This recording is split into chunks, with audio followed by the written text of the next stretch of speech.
నేను మొన్ననే చెప్పిన ఎంఏ పాలిటిషియన్, ఎంఏ జ్యోతిషాస్త్రం చదివే, తప్పకుండా మా ప్రయత్నంగా ఇప్పుడు గంగుల కమలాకర్ సిట్టింగ్ ఎమ్మెల్యే సరే అంగొస్తుంది ఆయన అంటే శాసనసభ్యుడు 5 ఏళ్ళు మంత్రి చేసిండు, నేను స్మార్ట్ సిటీ చేసినా మస్తు భూ కబ్జాలు చేసినా నేను గెలుస్తా అనలేకపోతుండే కదా.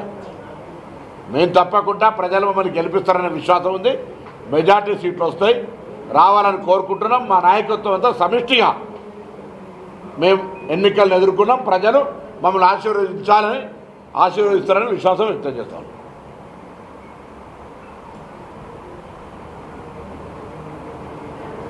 ఐదేళ్ళు మంత్రి, మళ్ళీ శాసనసభ్యుడు, ఆయనే అంగస్తుండ్రి. ఆయనకి ఎంత ఆయన మాట్లాడితే మొన్న ఆయన ఓవైసీ గారు నా దయా దాక్షిణ్యంగా గెలిచిండని చెప్తాడు.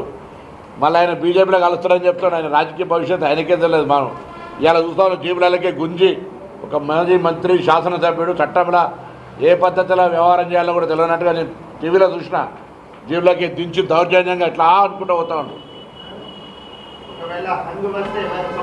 ఇప్పుడు అది ఊహాజనితమైన ప్రశ్నకు జవాబు లేదు. మేము మెజార్టీ తేవాలని కోరుకుంటున్నాం. మేమే అధికారంలోకి వస్తాము, మాకే మెజారిటీ వస్తుంది. This is definitely want to challenge it.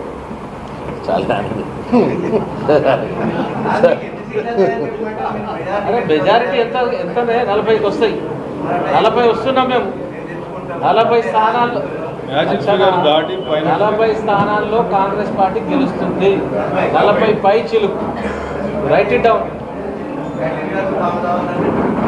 ఏ డొక్క తిరుగుడు లేదు. స్ట్రేట్ ఫార్వర్డ్ ఆన్సర్ ఇది. కానీ ఇవాళ జరిగిన ఎలక్షన్ల మీరు అయితే అబ్జర్వ్ చేసారు. నేను ఇంతకు చెప్పినట్టుగా వాళ్ళే అంత ఎక్కడ అరే ఒక ఓటు లేని వ్యక్తి ఆ ప్రాంతాల్లో తిరగద్దు, కానీ ఓటు లేని వ్యక్తి తిరుగుతారు. మళ్ళీ పోలీసు వాళ్ళు ఎందుకు అంటే వాళ్ళ మీద దాడి. ఇట్లా అనేక సందర్భాల్లో చూసిన కదా. అక్కడ డైరెక్ట్ పోలీసులు ఎట్ట బెదిరిస్తున్నారు నిజామాబాద్ ఎంపీ.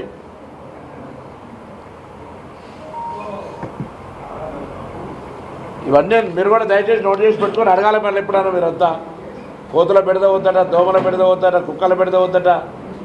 ఇవన్నీ అడ్వర్టైజ్మెంట్. ఇంత పెద్ద ₹1,00,000 ఇచ్చేయాలి ప్రతి పేపర్ ఫుల్ పేజ్ అడ్వర్టైజ్మెంట్. పాపం పవన్ కళ్యాణ్ ఫోటో పెట్టినా పెట్టలే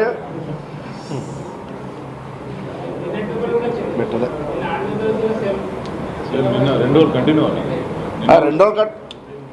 సేవ్ తెలంగాణ సేవ్ తెలంగాణ అర్థం కాదు.